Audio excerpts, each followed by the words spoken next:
ఇప్పుడే మీ దగ్గరలో ఉన్న కేఎస్ బేకర్ స్టోర్స్కి వెళ్ళి న్యూ ఇయర్ కేక్స్ని ఆర్డర్ చేయండి. Because it's not a happy new year, it's a happy new year. Jaganmohan Reddy గెలవాలనే వ్యూహానికి ఇక్కడి నుంచి మంత్రులను పంపించాడు ఆంధ్రప్రదేశ్కి. మాజీ మంత్రి తలసాని శ్రీనివాస్ యాదవ్ ఇంకా కొంతమంది మంత్రులు అక్కడికి వెళ్ళి ప్రచారము చేసి తెలుగుదేశం ఓటమికి తమ వంతు కృషి టీఆర్ఎస్ పార్టీ వాళ్ళు చేశారు. అంతేకాకుండా ఆంధ్ర రాయలసీమ ప్రాంతం నుంచి అనేక మంది పారిశ్రామికవేత్తలు హైదరాబాదు చుట్టుపక్కల పరిశ్రమలు స్థాపించారు, వ్యాపారాలు చేస్తున్నారు, కాంట్రాక్టులు చేస్తున్నారు.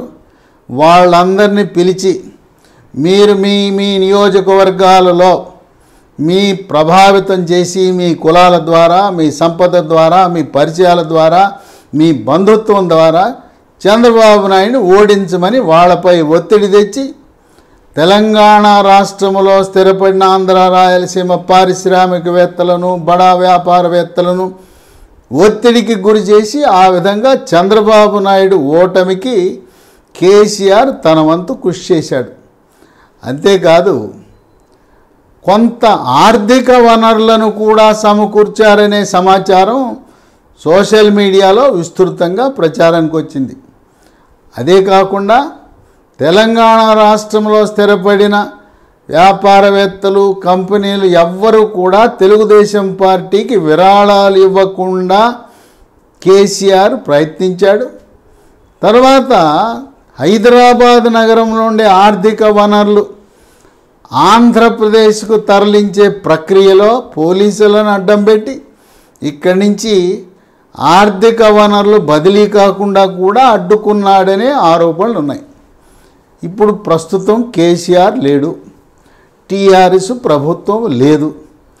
దాని స్థానంలో చంద్రబాబు నాయుడు రాజకీయ భవిష్యత్తు ఇచ్చాడు రేవంత్ రెడ్డికి.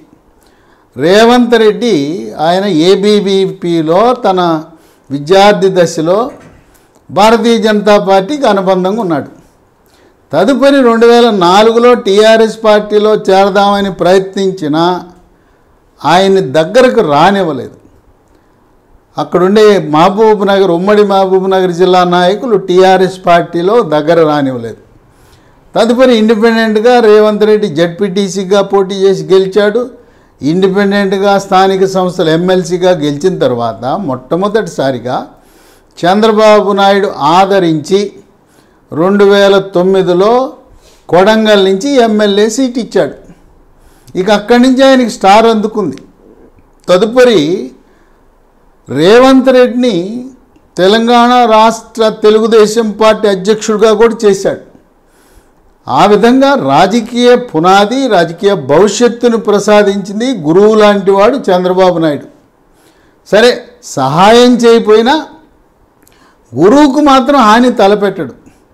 కనుక ఏ ఏ పరిస్థితులైతే గతంలో చంద్రబాబు నాయుడికి ప్రతికూలంగా ఉన్న అంశాలు ఏవి కూడా ఈరోజు లేవు.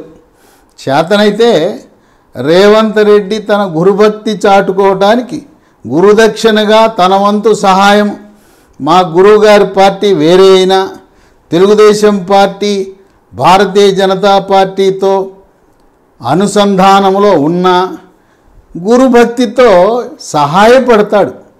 అందువల్ల ఈ రోజున తెలంగాణ రాష్ట్రం నుంచి జగన్మోహన్ రెడ్డికి అనుకూల వాతావరణం కాదు, ప్రతికూల వాతావరణం ఉన్నది.